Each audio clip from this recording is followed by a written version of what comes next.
என் இனிய தமிழ் மக்களுக்கு என் முதற்கண் வணக்கம். என் குருநாதர் வேதாத்ரி மகரிஷி அவர்களின் நல்ல ஆசியுடன்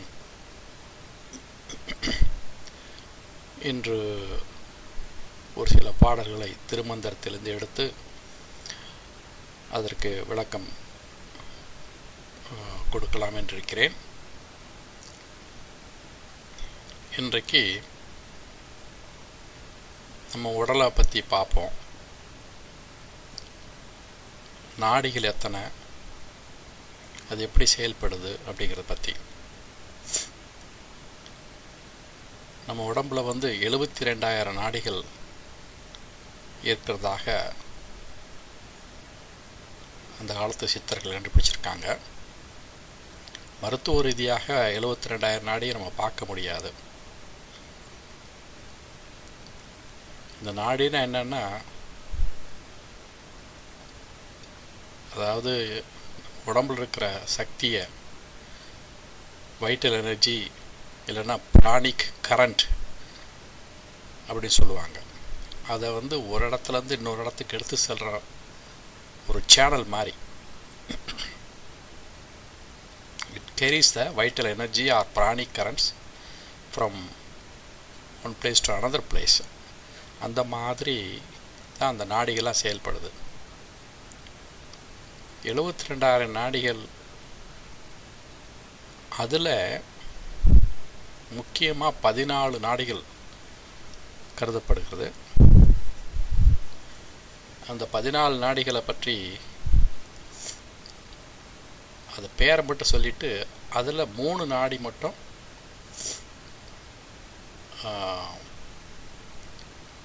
முக்கியமாக நம்ம உடம்புல எப்படி செயல்படுது அப்படிங்கிறத பற்றி சொல்கிறேன். சுழுமுனை நாடி, இடநாடி, பிங்கள நாடி, வஜ்ர நாடி, பிரம்ம நாடி, சித்திர நாடி, காந்தாரி நாடி,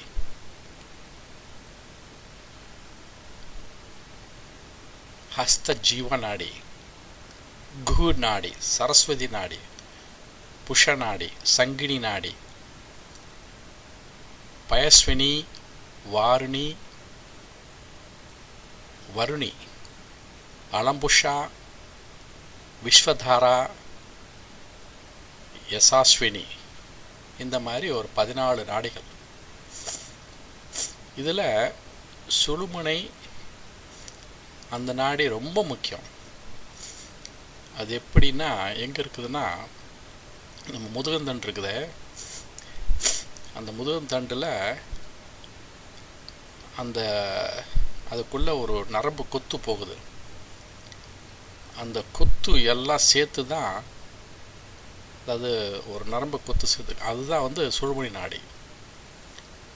அது முதுகந்தண்டு எங்கே கீழே எங்கே முடியுதோ அதிலிருந்து மேலே கழுத்து வரையிலும் போய் அப்புறம் முகுளத்தில் போய் முடியும். ஆனால் அதில் இந்த அந்த தண்டில் பார்த்தா டிஸ்க் மாதிரி இருக்கும். அதுக்கு இடையில தான் அந்த நரம்பு கொத்து போகும். அது மொத்தமாக சேர்த்து சுழுமுனை நாடி. அதற்கு இடது பக்கம் ஒரு நாடி போகும். அது என்ன ஆகுன்னா, ஒரே நேராக போகாமல் வளைஞ்சு போகும். அது இடநாடி. அது பக்கம் வலது பக்கத்தில் போகிற நாடிக்கு பேர் பிங்கள நாடி. அதுவும் ஒரு வேவ் ஃபார்ம் மாதிரி தான் போகும். இந்த இடநாடியும் பிங்கள நாடியும் என்ன ஆகுன்னா, சில இடத்துல பக்கத்தில் வரும். சுழுமுனை நாடி பக்கத்தில் வரும், அப்புறம் விலகி போகும். எங்கெங்கெல்லாம் பக்கத்தில் வருதோ அந்த இடம்தான் சக்கரன்னு சொல்கிறாங்க. அதாவது ஆரம்பத்தில் மூலாதாரத்துலேருந்து ஆரம்பிக்கும் பொழுது அங்கே சேர்ந்து இருக்க மாதிரி இருக்கும். 3 பக்கத்தில் இருக்கும். அப்புறம் இடநாடியும் பிங்கல நாடியும் கொஞ்சம் பிரிஞ்சு போகும். நான் அந்த படத்தை இதில் போட்டிருக்கேன், அதை நீங்கள் பாருங்கள். இது மாதிரி ஒவ்வொரு சக்கரத்துலேயே, அதாவது மூலாதாரத்தை ஆரம்பித்து சுவாதிஷ்டானத்தில் அங்கே வந்து மூன்றும் பக்கத்தில் வரும், நெருக்கமாக வரும். அப்புறம் மணிப்புரகம், அப்புறம் அநாகதம், அப்புறம் விசுத்தி தொண்டை, அப்புறம் 3 நாடியும் சேர்ந்து கடைசியில் சுழுமுனையில் போய், அதாவது நெத்தி புருவத்தில் போய் முடிஞ்சிடும். அது 3 அங்கே சேர்றதுனால அதுக்கு தான் திரிசங்கமம் அப்படி சொல்லுவாங்க. இந்த சரஸ்வதி, யமுனா, கங்கா 3ம் சேருது இல்லையா அலகாபாத்தில். சரஸ்வதிங்கிற ஒரு நதி அந்த காலத்தில் இருந்தது போல தெரியுது. அது காலப்போக்கில் அழிஞ்சு போடிச்சோ என்னமோ தெரியல. இப்போ என்ன சொல்கிறாங்கன்னா, அது பூமியிலேருந்து வந்துட்டுருக்குது, கீழேருந்து வெர்டிக்கலாக இன்னும் வந்துட்டுருக்குது அப்படிங்கிறாங்க. அதெல்லாம் யாருக்கும் தெரியாது. ஆக இந்த 3 சேரக்கூடிய இடம் தான் சங்கமம். அதே மாதிரி ஆஞ்ஞா சக்கரங்கிறது இந்த 3 நாடிகளும் முடிகிற இடம் தான் ஆஞ்ஞா சக்கரம். அதுக்கு பிறகு வந்து சகசரத்தலம், அங்கே இந்த 3 நாடிகளும் போகிறது கிடையாது. அதை இணைக்கக்கூடியது வந்து இந்த பின்புறம் வந்து பின் மூளையிலிருந்து ஒரு கோடு தலை உச்சந்தலைவிலையே அது கிடைக்குது. ஏன்னா சக்தி மேலே போகும்போது அப்படி தான் போகுது மேலே. அது உணர்ந்தவங்களுக்கு தெரியும். இப்போது இந்த நாடிகளை வைத்து இவர் எப்படி நடராஜ பெருமான் எப்படி ஆடுறாரு அப்படிங்கிற பற்றி இப்போ நான் அடுத்து சொல்ல போகிறேன். அதுக்குள்ளே ஒரு பாடல் எடுத்து அந்த திருக்கூத்து தரிசனங்கிற தலைப்பில் உள்ள ஒரு பாடல் எடுத்து இந்த இடத்துக்கு பொருந்தி வர மாதிரி ஒரு பாடல் எடுத்து அதற்கு விளக்கம் கொடுக்க போகிறேன். இல்லை கவனிங்க. அந்த பாடல் எப்படின்னா,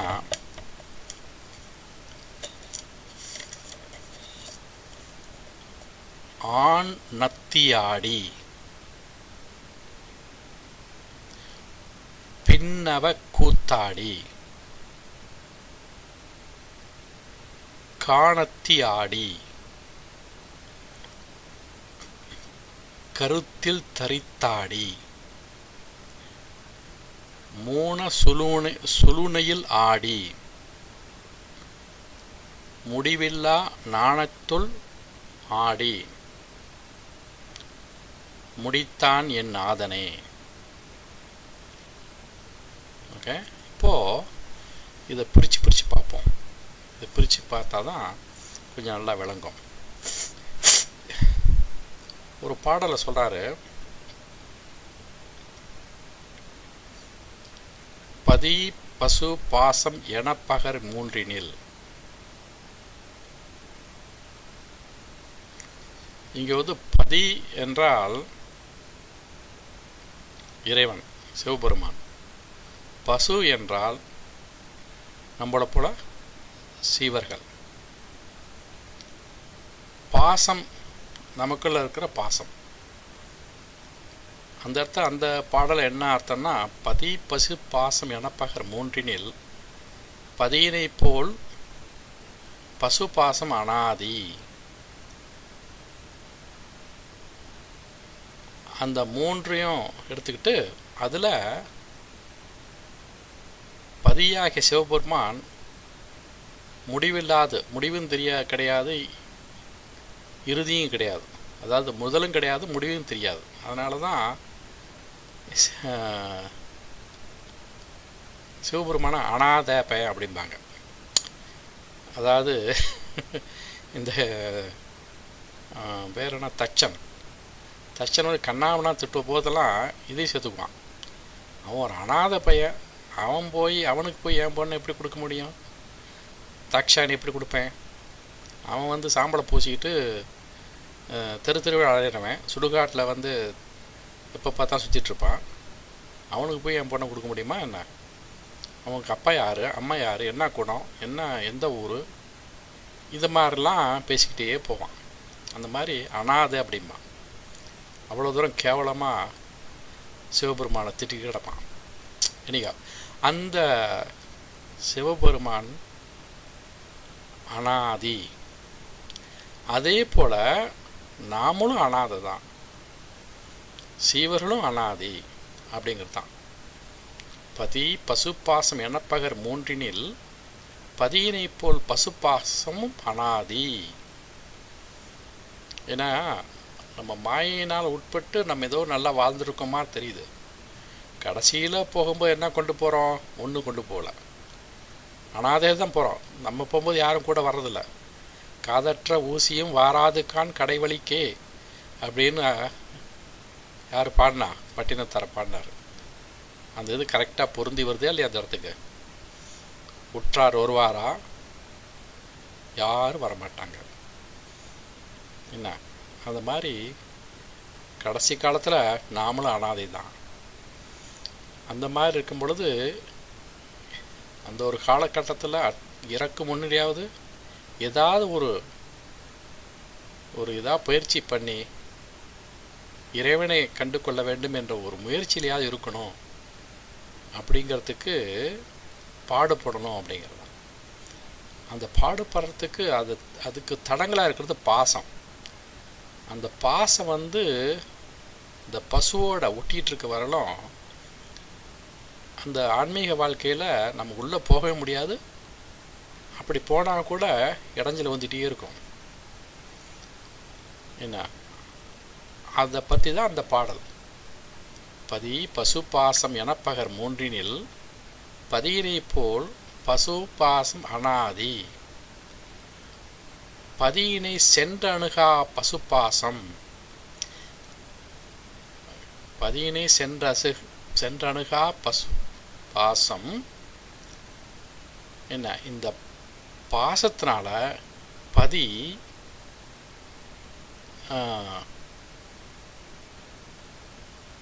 இல்லை பாசத்தினால இந்த பசு பதியை சென்று அடைய முடியாது. அது பிடிச்சி இழுத்துட்டே இருக்கும். இவர் இந்த பக்கம் இழுப்பார், பாசம் இந்த பக்கம் பிடிச்சி இழுக்கும். ரெண்டு கடையில் பிடிச்சி மாட்டிகிட்டு இருப்போம். ஒரு வைராகியத்தை வைத்துக்கிட்டு நம்ம முன்னேறணும். வழுதலை வித்திட பாகன் முளைத்தது அப்படின்னு ஒரு பாடல் இருக்குது. அந்த வைராகியங்கிறது தான். வழுதலை வித்திட பாகன் முளைத்தது அப்படின்னு என்ன அர்த்தம்னா, கத்திரிக்காய் விதை விதைச்சேன், ஆனால்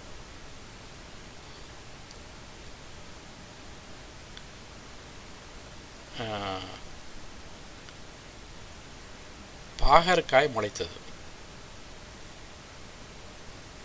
அப்படிங்கிற பாட்டு. எப்படின்னா பாகற்காய் கசக்கும் இல்லையா? என்ன நான் முயற்சி எடுத்தேன், ஆனால் அந்த கசப்பான ஒன்று தடங்கள் பண்ணுச்சு. அந்த கசப்பு என்னன்னா வைராகியம். அந்த வைராகியம் வந்தது. ஏன்னா வைராகிங்கிறது என்ன? ஒரு ஸ்ட்ராங் வில் பவர். அதை நம்ம கையில் அதை வச்சு நம்ம கொண்டாடுனா அதுக்கு ஒரு தனி இது வேணும் இல்லையா, திறமை வேணும் இல்லையா? அதுக்கு தான் பாகற்காய் கசப்பாக இருக்கும் இல்லையா, அது வந்தது. நான் முயற்சி எடுத்தேன், அப்புறம் வைராகியம் வந்தது. அதனால் என்னென்னா புழுதியை தோண்டினேன் பூசணி பூத்தது அப்படின்னு அடுத்த வரி. புழுதியை தோண்டினேன் பூசணி பூத்தது. பூசணி கொடியில் நல்ல ஒரு மஞ்சள் கலர் பூ இருக்கும், நல்லா அழகாக இருக்கும். அந்த மாதிரி ஒரு கலர் பூத்துது. இந்த மாதிரி வைராகியமான ஒரு மன உணர்வோட வைராகியத்தோட ஆன்மீகத்தை நோக்கி போனோம்னா முடிவு பூசணி மலர் போல் ஒரு நல்ல நன்மை பயக்குங்கிறது தான். அந்த மாதிரி வைராகியம், அந்த வைராகியத்தை வைத்து தான் இந்த பாசத்தை பிரிக்கணும். அந்த பிரிச்சுட்டா பசு வந்து பதியோட சேர்ந்துடும். அதுதான் கடைசி வரியில் சொல்கிறார். பதியினை போல் பசு பாசம் அனாதி, பதியினை சென்றணுகா பசு பாசம், பதியினை அணுகிர் பசு பாசம் நில்லாவே. அப்படி அந்த வைராகியத்தோடு நாம் எப்படியாவது முயற்சி பண்ணி இந்த பசுவை பதியோடு இணைச்சிட்டோம்னா பாசம் வந்து இருக்கடெல்லாம் ஒழிடும் அப்படிங்கிறது தான். இந்த மாதிரி இந்த பாடல் இதுக்கு தான் பதிங்கிற சொல்கிறேன்ல, அந்த பதி தான் இந்த பாடலில் வருது. அதாவது ஆண் நத்தியாடி, நம்ம சீவர்களாகிய பசு, ஓகே, நமக்குள்ள நம்மளுடைய இக்னோரன்ஸ் என்ன என்று சொல்லக்கூடியது அதை போக்குறதுக்காக நம்மக்கிட்ட ஆடுறார், நம்ம மனதிலிருந்து ஆடுறார். அதாவது சீவர்களாகிய பசுக்களின் அறியாமையை போக்க ஆடி விரும்பி ஆடுகிறார். அதுதான் அந்த முதல்ல இருக்கிற வரியில் உள்ள ஆண் நத்தியாடி அப்படிங்கிறது. அப்படி ஆடும் பொழுது நமக்குள்ள அந்த அறியாமை போக போக என்னன்னா 9 வகையான நடனம் அப்படி புரிகிறார். அது நமக்கு தெரியும். 9 வகை. அதான் அடுத்த அந்த முதல் வரியிலே அடுத்த என்னன்னா பின்னவை கூத்தாடி.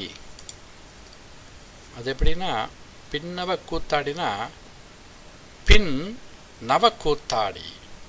அதாவது பின் என்ன, அந்த அறியாமை போன பிறகு நவ கூத்தாடி 9 வகையான கூத்து பண்ணுறார். அந்த 9 வகையான கூத்து என்ன அதை பார்ப்போம். அந்த 9 வகையான கூத்தில் 3ஆக பிரிக்கணும். அதாவது உருவமாக இருந்து 4 கூத்தும். இப்போ உருவம்னா என்னன்னா நடராஜ பெருமான் இல்லையா, நடராஜ பெருமான் ஆடுறாரு. அவர் பல கூத்து ஆடுறாருன்னு முன்னாடி ஒரு பாடல் சொல்லியிருக்கேன். சுந்தர கூத்து, பொற்பதி கூத்து, ஆனந்த கூத்து, பொற்றிலை கூத்து, அற்புத இப்படிலாம் பல நடனம் ஆடுறார் இல்லையா. அந்த மாதிரி ஒரு 4 நடனம் உருவ வழிபாடிலிருந்து ஆடுறார். அடுத்தது அருவம் உருவத்திலிருந்து அருவமாக இருந்து 4 ஆடுறார். அருவங்கிறது கண்ணுக்கு புலப்படாது, ஒளி வடிவமானது. அந்த மாதிரி இருந்து 4 விதமான நடனம் ஆடுறார். அப்புறம் உருவமாக இருந்து ஒரு ஆட்டம் ஆடுறார். அந்த உருவமாக இருக்கிறது தான் சிவலிங்கம்.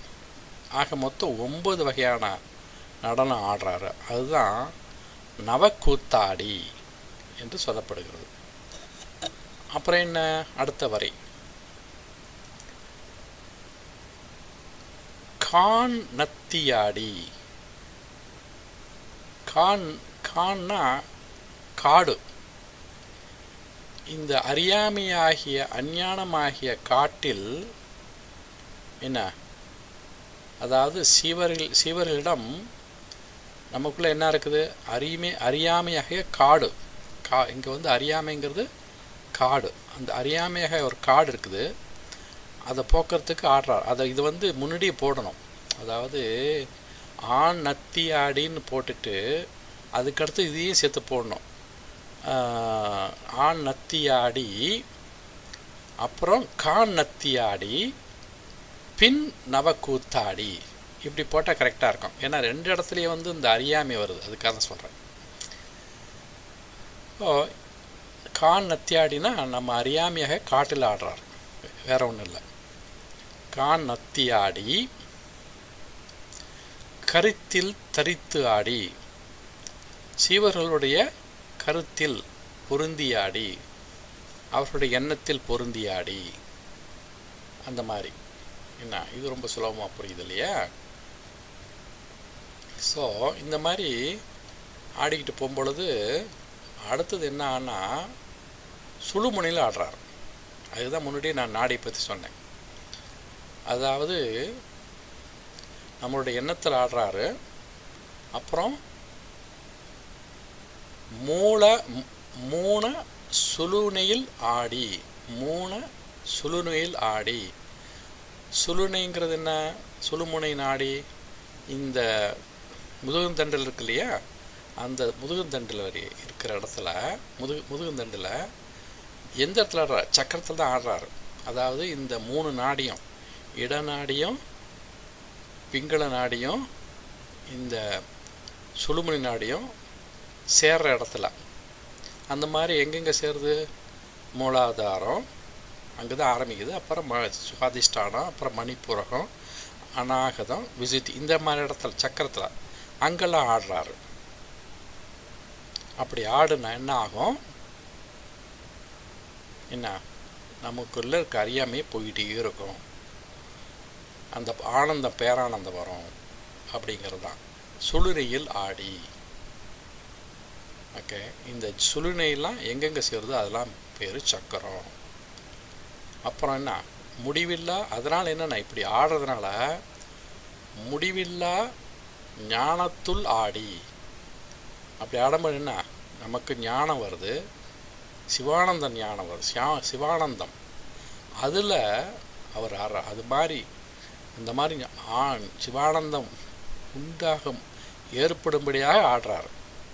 He dances in endless blessings. என்ன, அப்படி ஆடுறாரு. மூண சுழுனையில் ஆடி, முடிவில்லா ஞானத்துள் ஆடி, முடித்தான் என் நாதனே. அப்படி ஆடி அவருடைய சிவபெருமானுடைய அவருடைய நடனத்தை முடித்தாரு. அப்படி என் நாதனே அப்படின்னு அவர் திருமூலர் பாடுறார். இப்போ இந்த பாட்டிலிருந்து என்ன தெரியுதுன்னா, இப்போ இந்த இதுக்கு போங்க. இந்த இப்போது இதுதான் இந்த முயலகனுக்கு நான் உதாரணத்துக்கு எடுத்தேன் இந்த பாட்டை.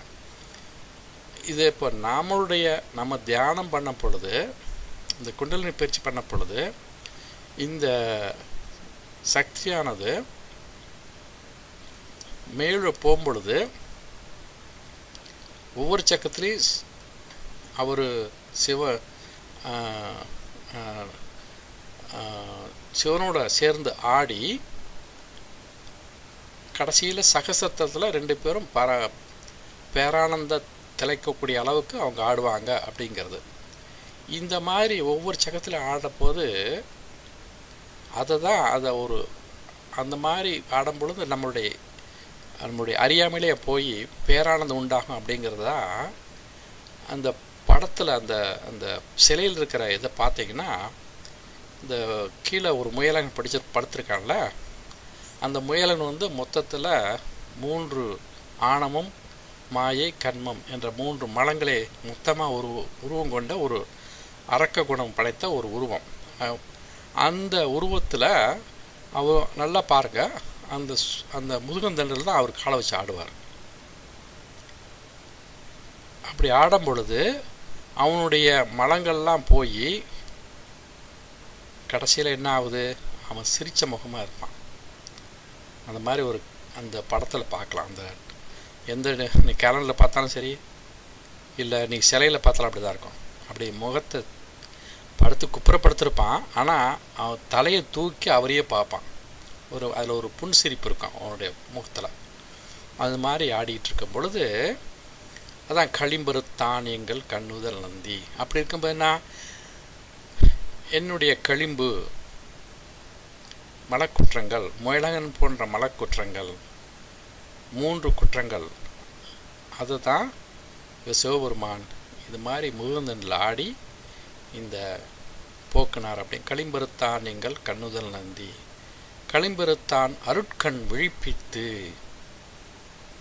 ஓகே, அறிவான கண்ணை கொடுத்தார், அறிவு கண்ணை கொடுத்தாரு. அப்படி கொடுத்துட்டு என்ன ஆகும்? களிம்பு அணுகாத கதிரொளி காட்டி புதுசாக களிம்பு உள்ளே வராதான். ஓகே, அருட்கண் அதாவது நெற்றிக்கண் திறந்துச்சுன்னா அப்புறம் புது குற்றங்கள் உள்ளே வராது. களிம்பு அணுகாத கதிரொளி காட்டி அப்படி காட்டிட்டாருன்னு என்ன ஆகும்? பளிங்கீர் பவளம் பதித்தான் பதியே. பளிங்கு கல் இருக்குதே, அதுவே பளபளப்பாக இருக்கும். அதில் ஒரு பவளம் எப்படி இருக்குன்னா சிவப்பு கலர் இருக்கும். அதை பொறுத்துன்னு வச்சுக்கோ, அதை பார்க்க எவ்வளோ அழகாக இருக்கும். எதுக்கு இந்த பவளத்தை அந்த இடத்துல போட்டால் தெரியுங்களா? பவளம் இப்போ மாணிக்கக்கல் மாதிரி பவளமும் சிவப்பு கல். அதாவது இறைவனுடைய, அதாவது சிவபெருமனுடைய நிறம் வந்து சிவப்பு நிறம். அந்த சிவப்பு நிறம் வந்து அதை குறிக்க தான் அதாவது பளிங்கீர் பவளம் பதித்தான் பதியே. அதாவது அந்த பளிங்கிர்னா ஒரு இல்லாட்டசே பச்சை நிறம் உள்ள பளிங்கு கல்லுன்னு வச்சுங்களேன். அதுக்குள்ளே அதில் வந்து ஒரு பவளத்தை பதிச்சா அப்படி இருக்கும். இது வந்து எப்படின்னா மாணிக்கத்துள்ளே மரகத ஜோதியான்னு முன்னாடி ஒரு பாட்டு சொல்லியிருக்கேன். அது வந்து மாணிக்கத்துள்ளே மரகத ஜோதியான சிவப்பு கல்லில் பச்சைக்கல்லை பொறுத்துற மாதிரி. இந்த இடத்துல வந்து பச்சைக்கல்லுக்குள்ள சிவப்பு கல்லை பொறுத்துற மாதிரி. அதாவது சக்திக்குள் சிவன் அடக்கம் அப்படிங்கிறது. அங்கே வந்து சிவனுக்குள் சக்தி அடக்கம், ரெண்டும் ஒன்று தான். ரெண்டுக்கும் சமபாதி கொடுத்தனால சமயத்துக்கு தகுந்த மாதிரி பொருத்தி சொல்லிக்கணும். என்ன வானத்தில் வந்து எப்போவுமே நீல நிற கலரில் இருக்கும் இல்லையா வானம். அதில் இந்த சிவப்பு நிற கலர் உள்ள நட்சத்திரம் வரும். சிவப்பு நிறத்தில் இருக்கிற நட்சத்திரம் என்ன தெரியுமா? பீட்டல் ஜூஸ் சொல்லுவாங்க. இந்த ஒராயன் கான்ஸ்டலேஷனில் அதுதான் நல்லா சிகப்பாக ஒரு நட்சத்திரம் இருக்கும். அதுக்கு பேர் அந்த நட்சத்திரத்துக்கு தமிழில் என்ன சொல்லுவாங்க? திருவாதிரை நட்சத்திரம் சொல்லுவாங்க. அந்த திருவாதிரை நட்சத்திரம் தான் என்னன்னா அந்த மார்கழி மாதம் ஒரு 6 மணி 7 மணிக்கெலாம் வந்துடும். என்ன அதை வரும்பொழுது இப்போது அது வந்து அதுதான் இருக்கிறதுலையே பெரிய நட்சத்திரம் இப்போ இருக்கிறதுல. அந்த நட்சத்திரம் வந்து இந்த சிவப்பு கலரில் வரும்பொழுது நீல நில கலராக இருக்கக்கூடிய அந்த வானத்தில் பளிச்சு நல்லா தெரியும். அப்போது சக்திக்குள் சிவன் அடங்கி இருக்கிற மாதிரி தெரியலையா? இதை மாதிரி கண்டு தான் அந்த காலத்தில் நம்முடைய முன்னோர்கள் அந்த மார்கழி மாதம் பௌர்ணமி நாள், பௌர்ணமி அன்று, பௌர்ணமி தான் அன்னைக்கு சித்திரையா அன்று இந்த என்ன சொல்கிறாங்க, ஒரு விழா கொண்டாடுறாங்களே, அதுக்கு பேர் என்னன்னா ஆரூடார் தரிசனம் என்று ஒரு விழா கொண்டாடுறாங்களே. அது வேறு ஒன்றும் இல்லை, இதாங்க.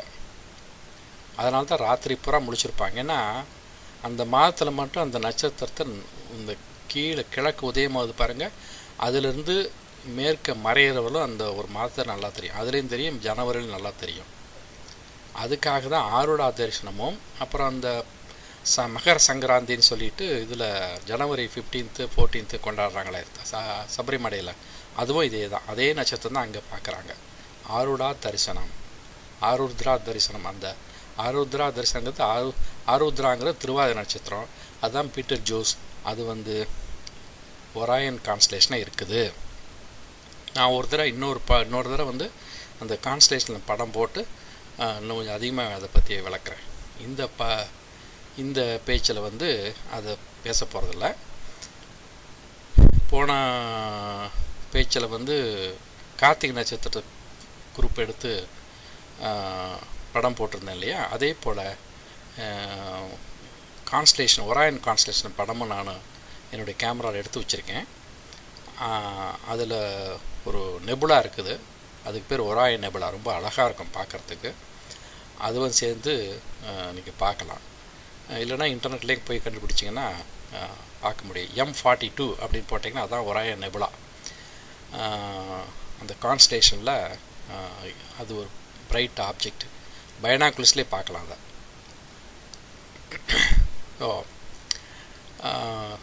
இன்றைக்கு இந்த பாட்டோட இன்றைக்கி வந்து இந்த 3 நாடிகளை பற்றியும் பார்த்தோம். அப்படி அந்த 3 நாடிகள்லேயே சுழுமணி நாடியில் அந்த சக்கரங்கிற இடத்துலலாம் எப்படி சிவபெருமான் நடனம் ஆடி நம்மளுடைய அறியாமையை போக்குறாரு அப்படிங்கிறத பார்த்தோமோ. இத்துடன் இந்த பேச்சை முடித்துக்கொள்கிறேன். நன்றி, வணக்கம், வாழ்க வளமுடன்.